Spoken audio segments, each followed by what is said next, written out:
Hey YouTube, it's Saffron Stave. I know it's been, how long? 20th,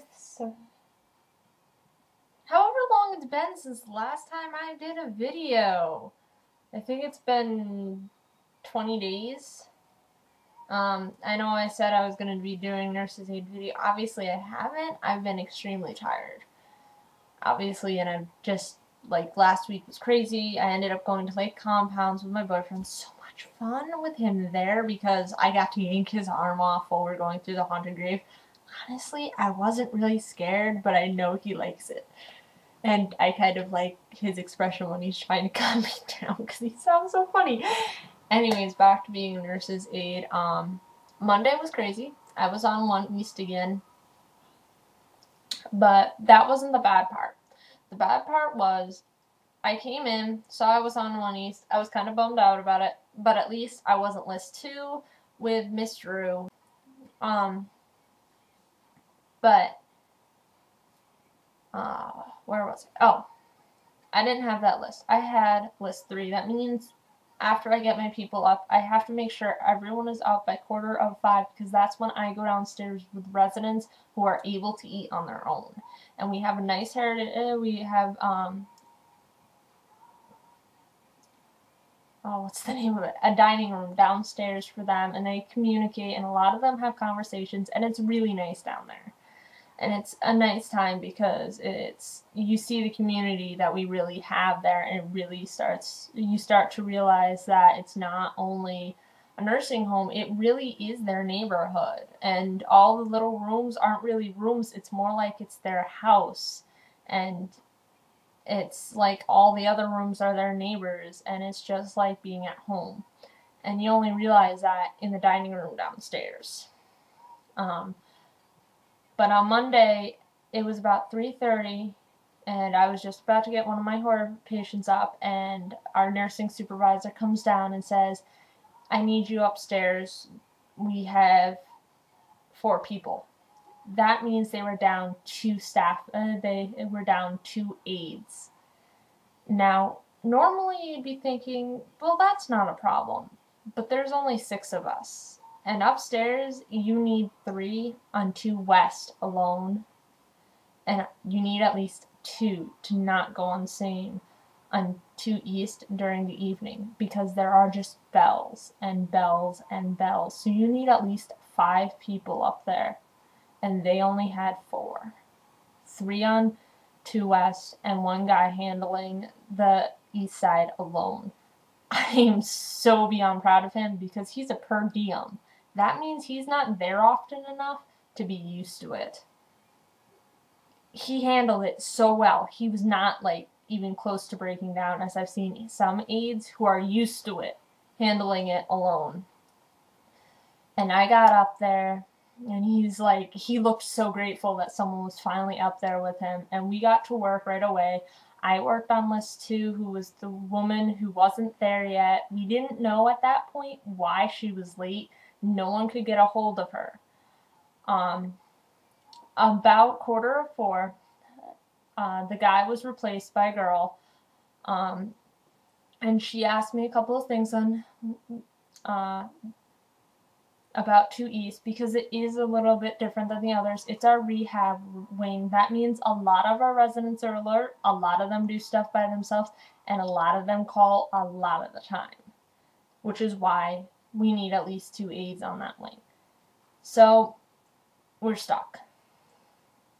That's not normally a problem, except we know there's someone coming in at 5, but it's the type of thing where it makes the day really stressful.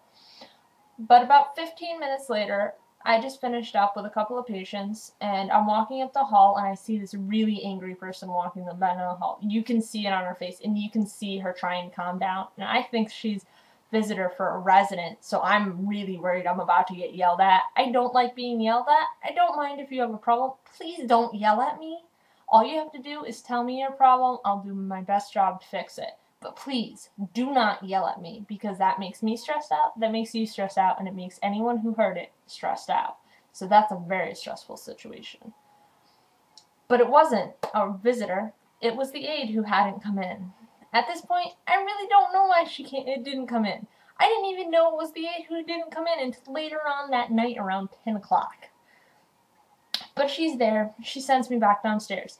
It's 4 o'clock now. I have 2 showers to do. 2. Not 1, 2. That means I normally do one before. I'm about to go do one of my showers when I realize the split, who normally starts on 1 West, just did a shower for me. I'm so beyond happy because that means I don't have to do that shower now. And in return, I did one of her patients for her. So it worked out really well. And the day became so much less stressful because almost all my patients were done for me when I got downstairs, because she had done that so that she could concentrate one less, because they don't have as many people who go downstairs, which is why they should get their chase first, but that's a later topic. But later on that night, around 9:45, the aide, remember the really angry one who was walking down the hall? She comes downstairs. We're talking. All of a sudden, I realize this is the aide we couldn't find. Apparently, the male aide who had originally been working upstairs on 2 East called her, and she finally picked up the phone and found out she was supposed to be in. Now, on her original schedule, it said she wasn't supposed to be in that day. Originally, she worked Mondays and Wednesdays on our first scheduler. We just got a new schedule. The company did not integrate her at all because our first scheduler quit because they constantly called her. So she refused to help this person. But that means that our nursing supervisor, not the normal supervisor, but I mean the higher up, the director of nursing, should have been watching over her shoulder. I know it's another thing to add on, but you should at least have someone watching over her shoulder to make sure these things happen. Because when we looked at her schedule again, she's supposed to be a 32-hour person. She had a week where she was only scheduled 24 hours.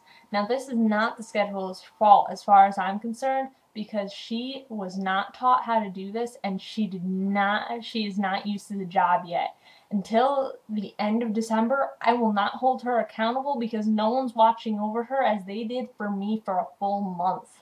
And that took me a while to get a hang of everything. And I'm still trying to this day. So I cannot get mad at her when she has an entire staff load breathing down her neck. But the funniest part was she took an hour break. We're back to the aide. So the really angry aide, I can understand why she was angry because she had the schedule changed on her last minute. But the strangest thing about all of this is that at it was about 10:30, the aide the nurse from upstairs came down and got her because she had been on a break for an hour. Now, normally, I don't really care how long your break is, as long as you get your work done. But upstairs, you can't do that because the lights are constantly going off. So it created a huge problem. Now, I was really happy yesterday. Yesterday, I worked upstairs. I love working upstairs. It's my favorite wing. When I get to work on 2 East, I am the happiest person in the world because I love that wing. Even on the craziest of nights, it's so much easier than working downstairs or on 2 West, especially on 2 West. It's not the same because when you're done on those wings, you're done for the night. You do not have any lights that really go off, and if you do, it's a really bad night for you because it's normally one of the patients who's going to take half an hour until you get out of that room. But most of the time, you're done when you're done. Upstairs, you are never done. You are not done until you are relieved by the next person because there are lights and lights and lights. I swear to God, you'll down the hall to get a drink of water, your turn around, and it's Christmas again. But it's just the way upstairs is, and I can work like that. I don't know what it is with the other wings. I just get so stressed out being on that time frame. But upstairs, I know I can get it done because it's light after light after light, and I know what's expected of me.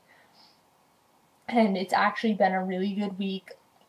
we actually finished fairly early on 2 East. We had one call after 10 o'clock, and everyone was done, and it was so much better. I think that's about it. Hey, if you have a bad scheduler and she's been there for years, you need to talk to her. But if she's just starting out, give her break, maybe help her out. Maybe just offer to help her out. I'm not really sure what you can do to offer, but at least offer it. Anyways, I hope your nursing experiences are as good as mine.